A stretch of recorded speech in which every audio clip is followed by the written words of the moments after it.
Hello, my name is Antonio Chotti, and today I'll be discussing risk preferences with you. What are risk preferences? Risk preferences are a concept that explains what one person does when faced with a risky option and a safer alternative. It is an important predictor of one's behavior under risk.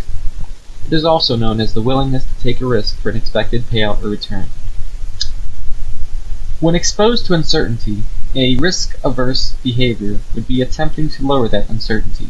It is the hesitation of a person to agree to a situation with an unknown payoff, rather than another situation with a more predictable payoff, possibly lower expected payoff.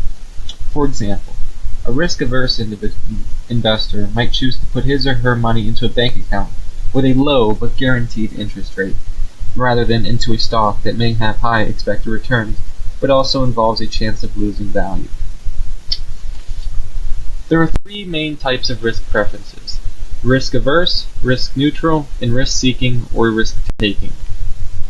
All have their own set of characteristics, and all three types will choose a different option when faced with a scenario that involves risk.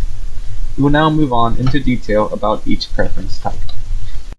The first preference is risk-averse. A risk-averse individual is an individual that is reluctant to take on risk and has a risk aversion. If faced with two alternatives with the same expected monetary value, they will always choose the option with less risk. Under this, the individual prefers a certain, even if small, income over a risky stream of income. This occurs because the person wants to avoid taking risk because of his decreasing marginal utility of income. Someone with risk-averse preferences is willing to take an amount of money smaller than the expected value of a lottery.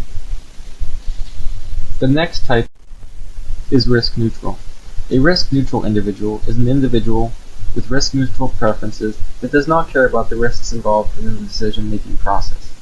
Someone with risk-neutral preferences simply wants to maximize their expected value. He or she is indifferent between a bet and a certain payment. And when faced, per se, for an income stream, they would rather take a risky income stream rather than a guaranteed source, because the individual has a constant marginal utility of income. And the next type of preference is risk-seeking or risk-taking. A risk-seeking preference applies to a person who is willing to take higher risks to achieve above-average returns. If two alternatives have the same expected monetary value and you choose the one with the highest variability, you are a risk-seeking individual. Under this, the individual prefers a risky income stream or gamble over a fixed income. This occurs because the individual loves to take risks and has increasing marginal utility of income.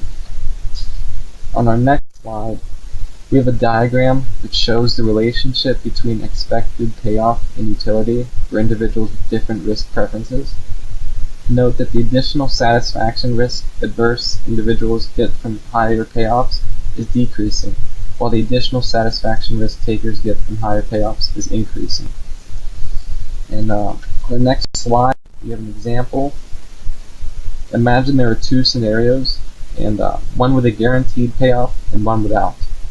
The first, you are guaranteed to receive $50. The second scenario, a coin is flipped to decide whether you receive $100 or nothing. In both instances, the expected payoff is $50. Going into these risk attitudes, if you are risk averse, he or she would accept a certain payment of less than $50. So if you offered them $40, they would take the $40 rather than taking the gamble and possibly receiving nothing. A risk-neutral individual is indifferent between the bet and a certain payment of $50. And a risk-loving or risk-seeking individual would accept the bet even when guaranteed payment is more than $50. So even if they are guaranteed $60, a risk-loving person would take the bet for $50. The average payoff of the gamble, known as the expected value, is $50. The dollar amount that the individual would accept instead of the bet is called the certainty equivalent. And the difference between the expected value and the certainty equivalent is called the risk premium. For risk-averse individuals, it is positive. For risk-neutral persons, it is zero. And for risk-loving individuals, their premium is negative. In our daily lives, there are many examples of risk preferences. For example, insurances, whether it be home, medical, or car insurances. Um, Risk-loving people may try to have the lowest level of insurance possible because they're okay with the possibility of something bad happening. They try having the cheapest coverage, while a risk-neutral individual may have full coverage, say on their vehicle if they were to get in a wreck, it'd pay for everything to get redone. And lotteries and bets are also examples, and retirement plans and benefits, whether you want to invest in a risky but higher payoff stock for your retirement, or whether you'd rather invest in a established fund that guarantees lower than average payoffs, but you're guaranteed that payoff. And that concludes my presentation.